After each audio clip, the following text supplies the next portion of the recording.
స్వామి, ఈ ఇంటిని మళ్ళీ చూస్తానో లేదో, మా అమ్మ నాన్నల్ని ఇక్కడికి తీసుకొస్తానో లేదో అని భయపడ్డాను. పోటీలో నన్ను గెలిపించి నా ఇల్లు నాకిప్పించి నువ్వున్నావని మరోసారి నిరూపించావు తండ్రి, నిరూపించావు.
అమ్మా మధు,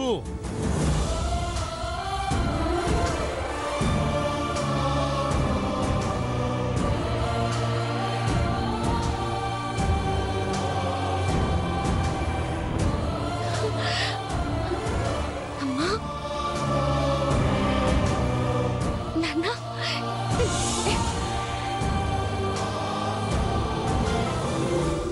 అమ్మా నాన్న, అమ్మా.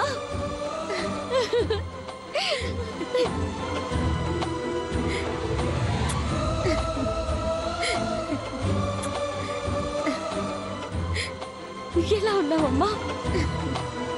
నీ పిలుపు కోసమే ఎదురు చూస్తున్నాను తల్లి. అక్కడ చూడండి అమ్మా.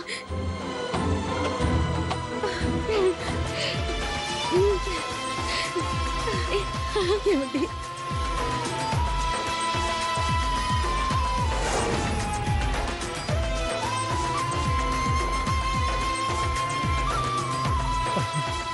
అంటే అంటే మన ఇల్లు.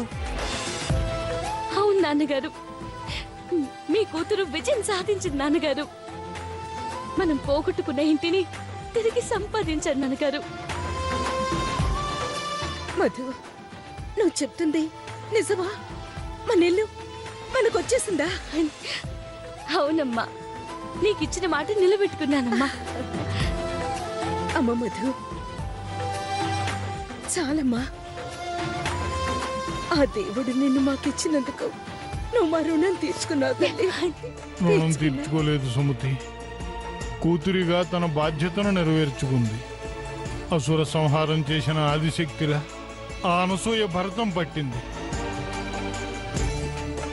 ఈ శంకర శాస్త్రి పరువు నిలిపింది. మళ్ళీ మనల్ని మన ఇంటికి తీసుకొచ్చింది. ఈ ధైర్యం, తెలివి, ఓర్పు, నేర్పు అన్నీ మీరిచ్చినవే నాన్నగారండి. వాటి వల్లే ఆ అనసూయ ఎత్తులకి పై ఎత్తులు వేసి ఆమెను చిత్తు చేసి ఈ డాక్యుమెంట్స్ ని తీసుకురాగలిగాను. చాలా సంతోషం తల్లి. ఒక్క మాటలో చెప్పాలంటే నాకు మాటలు రావటం లేదు తల్లి. నా తండ్రి ఈ ఇంటిని కట్టిస్తే ఒక అసమర్థుళ్ళా నేను ఈ ఇంటిని పోగొట్టాను. కానీ నా కూతురు అయిన నువ్వు సమర్థురాలిగా సమస్యను జయించి తిరిగి ఇంటిని సంపాదించావు. నీ తండ్రిగా నేను గర్వపడుతున్నానమ్మా. ఈ జన్మకి తృప్తి చాలమ్మా. ఉన్న పళంగా ప్రాణం పోయినా సంతోషంగా చచ్చిపోతా. అమ్మా, చచ్చా, ఏమిటమ్మా ఆ మాటలు? నువ్వు నిండు నూరేళ్లు ఇదే ఇంట్లో ఉంటావు, నేను చూస్తానమ్మా. కానీ నేను చూడాల్సింది ఇంకోటి ఉందమ్మా. ఏమిటమ్మా అది? ఇదే ఇంట్లో నా చిట్టి తల్లిని పెళ్లి కూతుర్లా చూడాలి.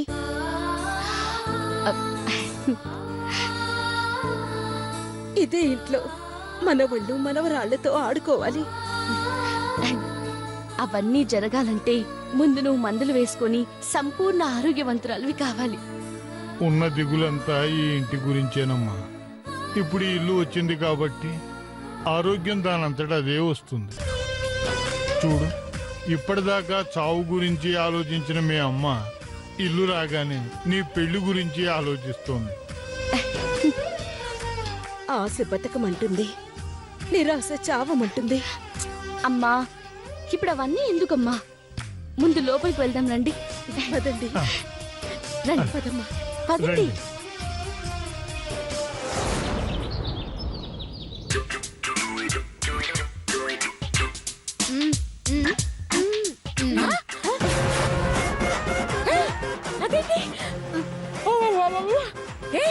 ఏంటి ఇది?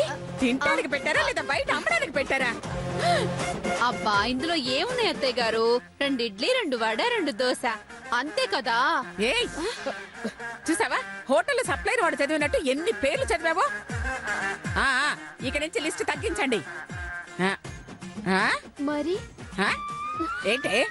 ఏ తులసి, రేపటి నుంచి 1 ఇడ్లీ, 1 వడ, 1 దోశ పెట్టు.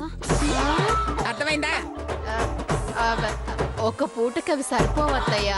ఏయ్, నేను చెప్పింది 3 పూటలకి. ఒక ఇడ్లీతో ఎలా బతుకుతారు అత్తయ్య గారు? ఆ? చట్నీ ఉంది కదా, దాంట్లో బాగా నీళ్లు పోసి గడగడా తాగేసి సరిపోతుంది. ఇంకా ఆకలికి తట్టుకోలేకపోతే ఈ రోజు గురువారం కదా, సాయిబాబా గుళ్ళో అన్నదానం ఉంటుంది. వెళ్ళి 2 రోజులకు సరిపడా ఫుల్గా తినేసిరా. ఇది అన్యాయం. నర్మయ్, మొన్న భోజనాల వేళలో ఒక్కొక్కరికి సంవత్సరానికి సరిపడా పెట్టించానే, అప్పుడు అడగలేదే? మధుమతి పెట్టిన పంగనామాలకి దొంగ దెబ్బకి ₹1 కోటి దాకా నష్టం వచ్చింది. ఆ నష్టం పూడ్చడానికి ఫస్ట్ తప్పదు. అత్తయ్య, మరి మిగిలినవన్నీ ఏం చేయమంటారు? ఫ్రిడ్జ్ లో పెట్టమంటారా? వద్దు వద్దు. మరి ఏం చేయమంటారు?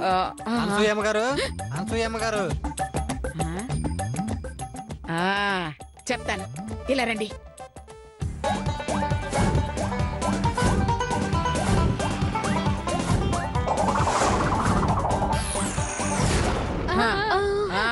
అర్థమైందా? అర్థమైంది, బాగా అర్థమైంది అత్తయ్య గారు. అయితే ఇక మేము చూసుకుంటాం. వెళ్ళి వాళ్ళని రమ్మనండి. పోగొట్టిన దానికి రికవరీ స్టార్ట్ చేద్దాం. వెళ్ళండి, వెళ్ళండి, నేను వస్తాను. నమస్కారం తల్లి. నమస్కారం. రండి రండి. ఆగండి, ఆగండి. అక్కడ చెప్పులిప్పి కాళ్ళు కడుక్కొని లోపలికి అలాగే. ఇదిగోండి. ఆహా, ఏం మర్యాద, ఏం మర్యాద. బాబా, చెప్పులిప్పు మాకు. పర్వాలేదమ్మా, మేం కాలు కడుక్కొనే వచ్చాం. నోర్మై, పెద్దవాళ్ళు గౌరవంగా కాలు కడుక్కోమని చెప్తే వద్దంటావా? మా బామ్మద్ది అలాగే అంటాడు, కానీ మీరేవండి తల్లి.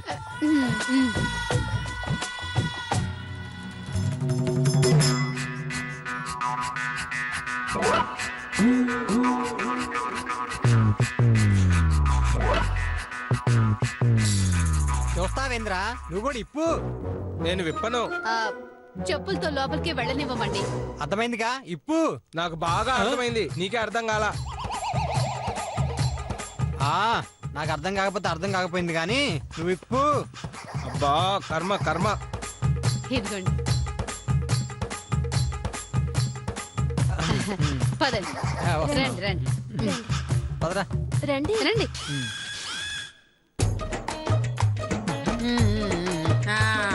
కూర్చోండి. ఆహా, ఏం మర్యాద, ఏం మర్యాద. వద్దు బాబా, మాట విను. నువ్వు నోరు మూసుకొని కూర్చోరా. కూర్చోండి. ఏం తీసుకుంటారు? 1 లక్ష అప్పు. నేను అడిగింది తినటానికి ఏం తీసుకుంటారని. ఆహాహాహా, ఏం మర్యాద, ఏం మర్యాద. ఇక్కడ మీరు ఏం పెట్టినా తింటాం. చెప్పేది విను బాబా. అనుసూయమ్మ చొక్క నీళ్ళు ఇచ్చినా దాని వెనకల పెద్ద బొక్క ఉంటుంది. ఏంటంటున్నారు? వాడి బొంద, వాడు ఏదో అంటుంటారులే, గాని మీరు పెట్టండి అమ్మగారు. అమ్మా తులసి, అత్తయ్య సాంబయ్య గారు పవన్ గారు వచ్చారు. 1 ప్లేట్ ఇడ్లీ, 2 ప్లేట్ల వడ, 4 ప్లేట్ల దోశ, 6 ప్లేట్ల ఉప్మా తీసుకురామ్మా. అలాగే అత్తయ్య. వెళ్ళు లత, నువ్వు కూడా. అలాగే అత్తయ్య. అమ్మా మీరు టిఫిన్ చెప్తుంటే నా నోరంతా ఊరిపోతుందమ్మా.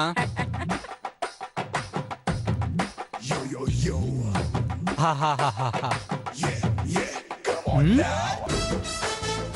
2 ప్లేట్లు వడన్నారు, ఎక్కడ చూస్తే ఒక వడే ఉంది. వడ ఒక్కటే ఉన్నా కింద ప్లేట్లు 2 ఉన్నాయి కదా. ఆ? ఆహాహాహాహాహా. ఉన్నాయి ఉన్నాయి ఉన్నాయి ఉన్నాయి. ఆ? మరి దోశ 4 ప్లేట్లు అన్నారే. దోశ కింద 4 ప్లేట్లు ఉన్నాయి కదా. ఉన్నాయి ఉన్నాయి ఉన్నాయి ఉన్నాయి. ఆ అంటే 4 ప్లేట్ల దోశ వచ్చినట్టే కదా. వచ్చినట్టే వచ్చినట్టే. ఉప్మా కింద 6 ప్లేట్లున్నాయి. 1 2 3 4 5. అవును 6 ప్లేట్లు ఉన్నట్టే. అంటే 6 ప్లేట్ల ఉప్మా వచ్చినట్టే కదా. వచ్చినట్టే వచ్చినట్టే వచ్చినట్టే. ఇంకెందుకు ఆలస్యం, లాగించండి. అనసూయమ్మ అంత ప్రేమగా పెడుతుంటే ఇంకా అలా చూస్తావేంట్రా, లాగించు. తీసుకోండి.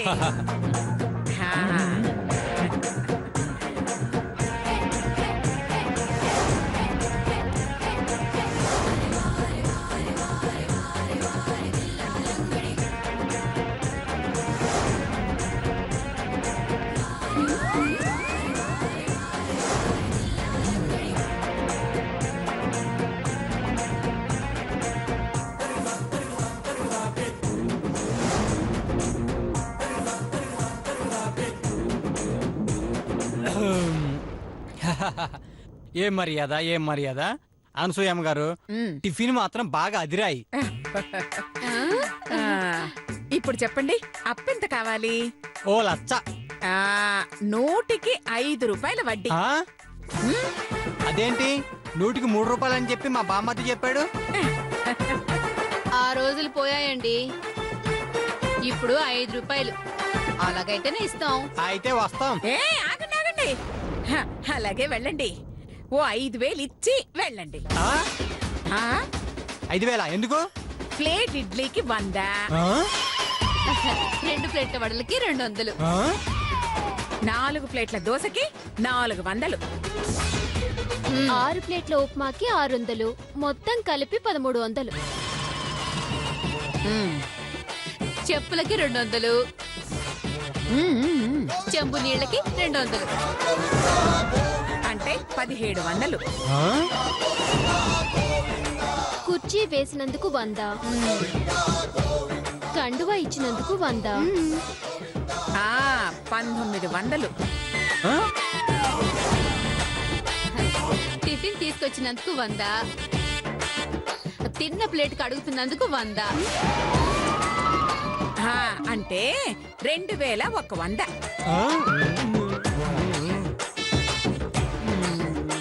మీతో మాట్లాడినందుకు ఫీజు 200. ఇంత బిల్లు లెక్క కట్టి చెప్పినందుకు 200. మొత్తం కలిపి 2500. ఇద్దరికి కలిపి 5000 అన్నమాట. అన్నయ్య మోసం దగ్గ. నోర్మై, బావర్తి ఎందుకు నా కొడతాను? నువ్వు నోర్మై. వచ్చిన దగ్గర నుంచి చెప్తున్నాను, వద్దురా వద్దురా అని, విన్నావా? మర్యాద మర్యాద అంటూ పంది తిన్నట్లు తిన్నావు. ఇప్పుడు డబ్బులు కట్టు కట్టు. లేదంటే నోటు మీద సంతకం పెట్టండి. వద్దులేమ్మా. కింద కింద చూడు, తీసివ్వు. ఇదిగో లెక్క పెట్టవే. ఏం మర్యాద ఏం మర్యాద. ఈసారి అప్పు కావాలంటే రండి. ఎందుకు తల్లి, గుండు కొడుచుకోవడానికా? అయ్యో, నాకు అవసరం లేదు. నీకో దండ, నీ అప్పుకో దండం. పదరా బామర్తి. ఏం మర్యాద ఏం మర్యాద. ఏం మర్యాద ఏం మర్యాద. లెక్క కరెక్ట్ గా ఉందో చూసుకో.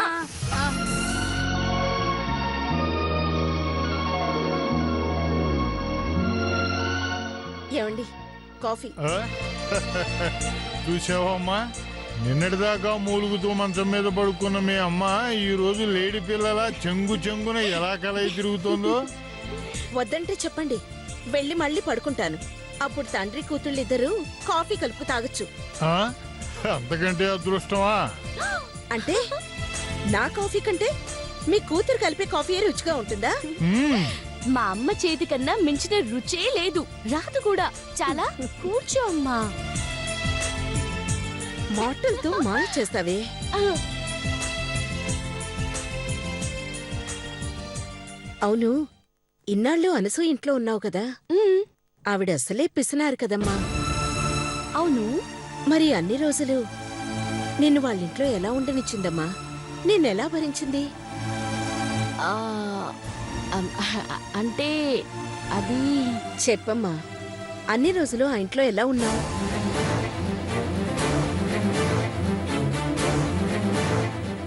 సుమతి, అక్కడ ఉండాలి కాబట్టి, ఉండి తీరాలి కాబట్టి ఉండి ఉంటుంది.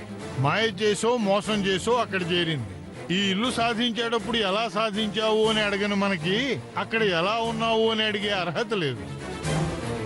నేను మరోలా అడగలేదండి, అడగను కూడా. ఎందుకంటే నా బిడ్డేంటో నాకు తెలుసు కాబట్టి. కాకపోతే పెళ్లి కాని పిల్ల, ఏమీ కాని ఒక పరాయింట్లో అన్ని రోజులుందంటే ఆ అనసూయకేమీ కాకపోవచ్చు. కానీ రేపు నలుగురు నాలుగు రకాలుగా మాట్లాడుకుంటూ ఉంటే, లేనిపోని ఊహించుకొని కథలల్లితే దీని భవిష్యత్తు ఏమైపోతుందో, ఎంత విపరీతానికి దారితీస్తుందో అని నా భయం. అమ్మా, తప్పు పట్టే ఈ లోకం ఏ తప్పు చేయని సీతమ్మను కూడా తప్పు పట్టిందమ్మా. అగ్ని సాక్షిగా పెళ్లాడిన రామయ్యతోనే అగ్ని ప్రవేశం చేసేలా చేసిందమ్మా. మహాసాధ్విని వదిలిపెట్టిన ఈ లోకం సామాన్యురాలైన నన్ను వదిలిపెడుతుందన్న నమ్మకమేముందమ్మా? కానీ ఎవరు నమ్మినా నమ్మకపోయినా మీరు నమ్మితే చాలమ్మా.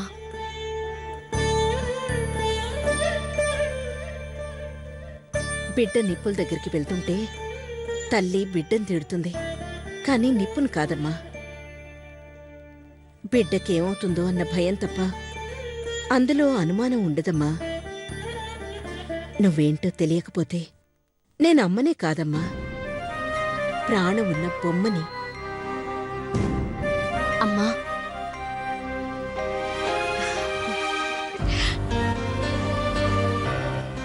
ఈ రోజు కోసమే, నీ ఒడిలో ఇలా పడుకొని ఏడవడం కోసమే ఎన్నో రోజులు నిద్ర లేకుండా గడిపానమ్మా. తిండి లేకుండా బతికానమ్మా. నిన్ను నాన్నగారిని తీసుకురావాలని, ఈ ఇంటిని బహుమతిగా ఇవ్వాలని, మీ కళ్ళల్లో ఆనందం చూడాలని 1000 కళ్ళతో ఎదురు చూశానమ్మా. ఆ కోరిక ఈ రోజుతో తీరిందమ్మా. అమ్మా, ఈ రోజుల్లో పిల్లలు తల్లిదండ్రులు మాకేమిచ్చారు, మా కోసం ఏం మిగిల్చారు అని ఆలోచిస్తుంటే, తల్లిదండ్రుల మొహంలో ఆనందం చూడడం కోసం ఒంటరిగా బ్రతుకుతూ, ఒంటరిగా పోరాడి, ఒంటి చేత్తో విజయం సాధించావంటే అది నీ విజయం కాదమ్మా, ఈ శంకర శాస్త్రి విజయం. కానీ తల్లి, ఇప్పటి వరకు శంకర శాస్త్రి అని పిలువబడిన నేను ఇహ మీదట మధుమతి తండ్రి శంకర శాస్త్రి అని పిలవడాన్నే అంగీకరిస్తాను. నాన్నగారు, అవునమ్మా, నిన్నటితోనే మన కష్టాలన్నీ పోయాయి, బాధలన్నీ తొలగిపోయాయి. ఇక నుంచి మనం సంతోషంగా బతుకుదాం, ఉన్నదానిలో తృప్తిగా ఉందాం. అలాగే సుమతి.